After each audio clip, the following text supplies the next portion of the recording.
अब एक बात सावधानी से सुनिएगा। शायद शिव महापुराण के माध्यम से अभी तक ये बात सामने नहीं आई, पर शिव पंचायत कथा में आ रही है। तो सावधानी से सुनना।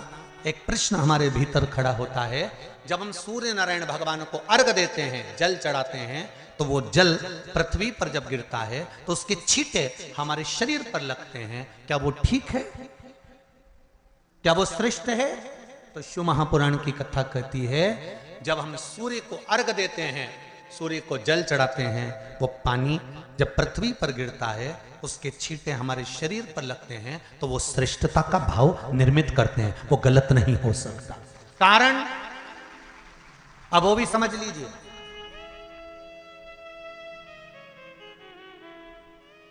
अब सूर्य नारायण भगवान को आप जल चढ़ा रहे हो तो छींटे नहीं लगे, उसके लिए क्या स्टूल पे चढ़ के चढ़ाओगे कि कुर्सी पे चढ़ के चढ़ाओगे?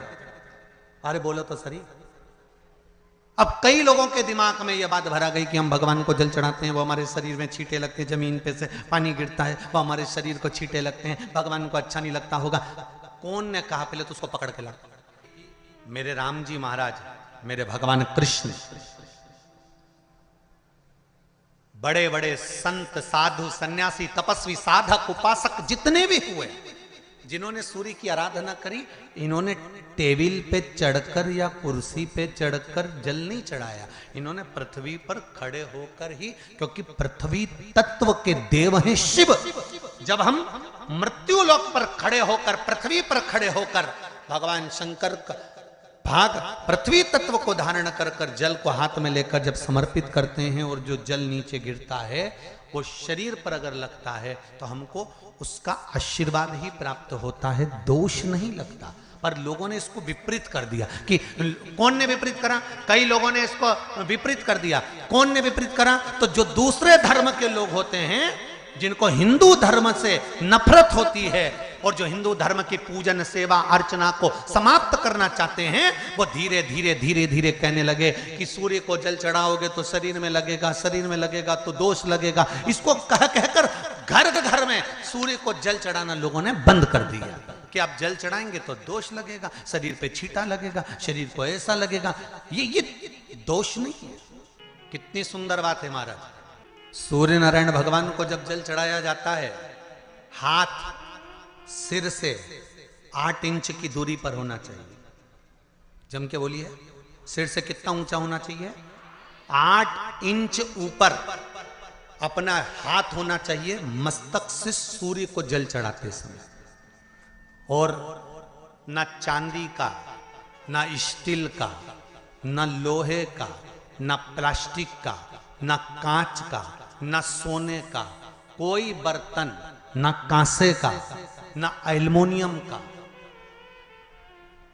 ना पीतल का, केवल एक पात्र होना चाहिए, वो है तांबे का। काय का पात्र होना चाहिए?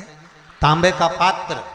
और सूर्य नारायण भगवान को जब 8 इंच ऊपर तुम्हारा हस्त है, और जब हम सूर्य को जल चढ़ा रहे हैं, कैसे जल चढ़ाना है वो भी समझ लीजिए।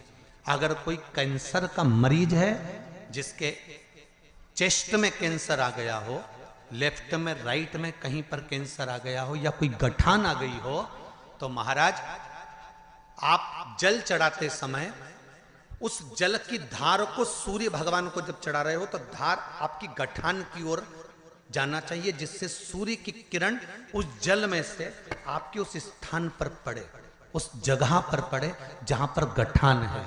महाराज आप लगातार जल तो चढ़ाना चालू करो, अच्छे अच्छे डॉक्टर फेल हो जाएंगे और कह देंगे गठान ठीक हो गई।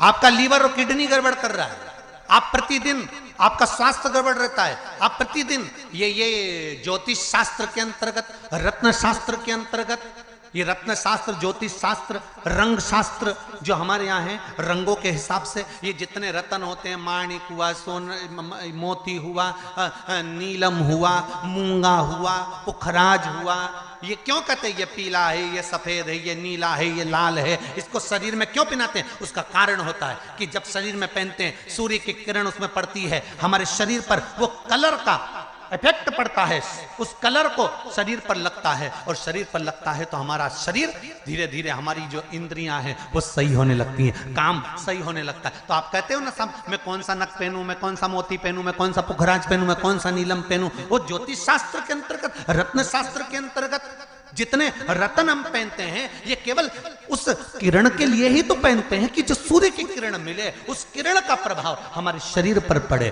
तो इन सबसे अच्छा है कि सुबह शंकर भगवान का नाम लो, तांबा का लोटा में जल भरो, 8 इंच ऊपर सिर से हाथ होना चाहिए, और सूर्य नारायण भगवान का दर्शन साधारण नहीं, जो जल तुम चढ़ा रहे हो, वो जल की जो धार आ रही है उसमें सूर्य का दर्शन होना चाहिए, तो कैंसर की बीमारी कभी नहीं हो सकती।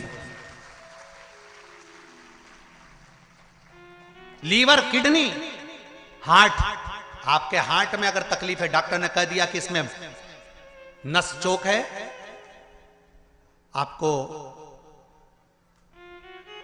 कहीं ना कहीं छल्ला डलेगा, आपको कह दिया इसमें कुछ ना कुछ प्रॉब्लम आ रही है, आप सूर्य को अर्घ देना चालू कर दो, सूर्य को जल चढ़ाना चालू कर दीजिए। आप सूर्य को जल चढ़ाओ, वो जल की जो तरंग आ रही है, वो जल जो निकल कर जा रहा है, उसकी जो किरण आपके हृदय पर, आपकी छाती पर पड़ रही है, नाड़ियों में पड़ रही है, नसों में पड़ रही है, उसका बल देखो तो सही। 1 महीना लगातार चढ़ाओ, तो 15 दिन 20 दिन कर तो देखो। क्यों राम जी महाराज जल चढ़ाते थे, क्यों भगवान कृष्ण जल चढ़ाते थे सूर्य को, क्यों दशरथ जी महाराज जल चढ़ाते थे, क्यों कश्यप ऋषि जल चढ़ाते थे सूर्य को, सारे 33 कोटि देवता, सारे ऋषिवर, साधु संत सन्यासी तपस्वी साधक उपासक सब भगवान सूर्य को अर्घ दिया करते थे। क्यों देते थे, किस लिए? सूर्य नारायण भगवान को जल चढ़ाते समय आपके पंजों की एड़ी ऊंची नहीं होना चाहिए, ध्यान दीजिएगा। आपका पंजा पांव का पूरा की पूरा जमा होना चाहिए भूमि पर। हाथ कितने इंच ऊपर? 8 इंच ऊपर होना चाहिए। जल जो गिरे, सूर्य की किरण, सूर्य का दर्शन उस जल की रोशनी में करना चाहिए। क्या होगा उससे? जिस बच्चे को आंख में चश्मा लगा हो, मोटे से मोटा चश्मा लगा हो, छूट नहीं रहा हो, तो थोड़े दिन उसको सूर्य का अर्घ चढ़वाना चालू कर दो, और जल में से सूर्य का दर्शन कराना चालू कर दो। सूर्य का दर्शन जल में से 2 महीना 2.5 महीना बहुत है, आंख की रोशनी बढ़ जाएगी, चश्मा हट जाएगा। आप कर देखिए। अब एक प्रश्न और खड़ा होता है सूर्य को अर्घ देने का। गुरुजी, पंचदेव पंचायत में सूर्य नारायण भगवान शंकर की पंचायत में हैं। सूर्य नारायण को हम फ्लैट में रहते हैं, हम फ्लैट के अंदर रहते हैं, तो हम फ्लैट में रहते हैं, हमारे यहाँ अगर छज्जा नहीं है, हमारे यहाँ जगह नहीं है, तो हम सूर्य को अर्घ कैसे दें? तो महाराज खिड़की तो होगी, अगर घर में फ्लैट में पानी ढुलेगा और आप लोग नहीं समेट सकते तो एक बाल्टी रख लो, एक पात्र रख लो, पर सूर्य नारायण भगवान को अर्घ देकर रोशनी शरीर पर पड़ना चाहिए। जिंदगी में कभी कोई बड़ी बीमारी नहीं आ सकती। कितने लोग देते हैं सूर्य को अर्घ? जरा हाथ उठाओ। बहुत बढ़िया, बहुत जोरदार। पुरुष लोग भी देते हैं ना, चाहे बच्चे से बच्चा, बच्चों के हाथ में भी 1 लोटा पानी पकड़ाओ। घर में छोटे बच्चे हो ना, उनको तांबे का लोटा दो, पानी दो, जा बाहर खड़े हो जा, 1 लोटा पानी चढ़ा के आओ। पहले दिन आप स्वयं बच्चे के साथ बाहर खड़ी हो, ओटले पर, घर के बाहर खड़ी हो, छत पे खड़ी हो या घर के बाहर खड़ी हो, और बच्चे से कह लो चढ़ाओ बेटा, देखो ऐसा हाथ 8 इंच ऊपर करिए, तांबे का लोटा लेकर पानी धीरे धीरे डोलना है।